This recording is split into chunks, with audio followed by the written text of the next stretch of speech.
തീക്ഷ്ണമായ രാഷ്ട്രീയ പോരാട്ടങ്ങൾക്കൊടുവിൽ തമിഴ്നാടിന്റെ മുഖ്യമന്ത്രി കസേരയിലേക്ക് വിജയ് നടന്നുകയറിയ വാർത്തകൾക്കൊപ്പം തന്നെ തെന്നിന്ത്യൻ സിനിമാ ലോകം ഒന്നടങ്കം കാത്തിരിക്കുന്ന മറ്റൊരു ചരിത്ര മുഹൂർത്തം കൂടിയുണ്ട്.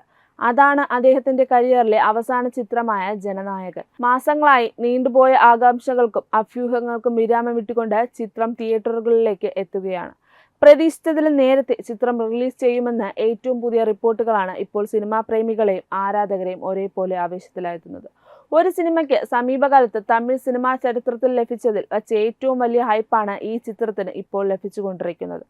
സാധാരണയായി തമിഴ് സിനിമയിലെ ഏറ്റവും വലിയ ഉത്സവ സീസണായ പൊങ്കൽ റിലീസ് ലക്ഷ്യമിട്ടായിരുന്നു ഈ സിനിമ അണിയറ പ്രവർത്തനങ്ങൾ പൂർത്തിയായിരുന്നത്.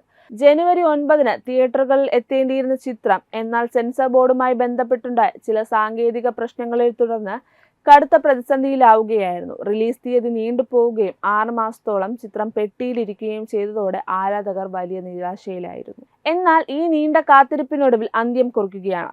നിർമ്മാതാക്കളായ കെവിൻസ് പ്രൊഡക്ഷൻസ് ഔദ്യോഗികമായി തീയതി പ്രഖ്യാപിച്ചിട്ടില്ലെങ്കിലും ചിത്രം ഉടൻ തന്നെ പ്രേക്ഷകരിലേക്ക് എത്തുമെന്ന സൂചനകൾ അവർ നൽകിക്കഴിഞ്ഞു. സോഷ്യൽ മീഡിയയിൽ കഴിഞ്ഞ കുറച്ച് ദിവസങ്ങളായി ചിത്രം ജൂലൈ 24 റിലീസ് ചെയ്യുമെന്ന തരത്തിലുള്ള പ്രചരണങ്ങൾ സജീവമായിരുന്നു. കേവലം ആരാധകർ മാത്രമല്ല, ചിത്രത്തിന്റെ വിദേശ വിതരണക്കാർ വരെ ജൂലൈ 24 എന്ന തീയതി ഉറപ്പിച്ചുകൊണ്ട് രംഗത്തെത്തിയതോടെ ഇതിനൊരു ഔദ്യോഗിക പരിവേഷം കൈവന്നിരുന്നു. പല വിദേശ മാർക്കറ്റുകളിലും ഈ തീയതി മുന്നിൽ കണ്ടുകൊണ്ട് അഡ്വാൻസ് ബുക്കിംഗ് ആരംഭിച്ചു കഴിഞ്ഞിരുന്നു. എന്നാൽ ആരാധകരെ അത്ഭുതപ്പെടുത്തിക്കൊണ്ട് ഈ തീയതിക്കും ഒരു ദിവസം മുൻപ്, അതായത് ജൂലൈ 23 തന്നെ ജനനായകൻ തിയേറ്ററുകളിലേക്ക് എത്തുമെന്നാണ് ഏറ്റവും പുതിയ ട്രേഡ് റിപ്പോർട്ടുകൾ സൂചിപ്പിക്കുന്നത്. പ്രമുഖ ട്രേഡ് അനലിസ്റ്റുകളും തിയേറ്റർ ഉടമകളും ഈ തീയതി സോഷ്യൽ മീഡിയയിലൂടെ സ്ഥിരീകരിക്കുന്നുണ്ട്. ഒരു അപൂർവ സിനിമാറ്റിക് വിസ്മയം. തമിഴ്നാട് നിയമസഭാ തിരഞ്ഞെടുപ്പിന് മുൻപ് തിയേറ്ററുകളിൽ എത്തേണ്ടിയിരുന്ന ഒരു ചിത്രം സെൻസർ കുരുക്കുകൾ കഴിഞ്ഞ് ഒടുവിൽ റിലീസിനൊരുങ്ങുമ്പോൾ അതിന്റെ നായകൻ തമിഴ്നാടിന്റെ മുഖ്യമന്ത്രി കസേരയിൽ ഇരിക്കുന്നു എന്നത് ഇന്ത്യൻ സിനിമയിൽ തന്നെ ആദ്യമായിട്ടായിരിക്കും.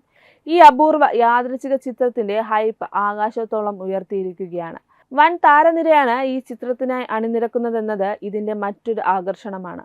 വിജയ്ക്കൊപ്പം മലയാളി പ്രേക്ഷകരുടെ പ്രിയങ്കരി മമിത ബൈജു, പൂജ ഹെഗ്ഡെ എന്നിവർ പ്രധാന വേഷങ്ങളിലെത്തുമ്പോൾ പ്രകാശ് രാജ്, ബോബി ഡിയോൺ, ഗൗതം വാസുദേവ് മേനോൻ, പ്രിയ മണി, നരേൻ തുടങ്ങിയ വമ്പൻ താരനിരയും ചിത്രത്തിന്റെ ഭാഗമാകുന്നുണ്ട്.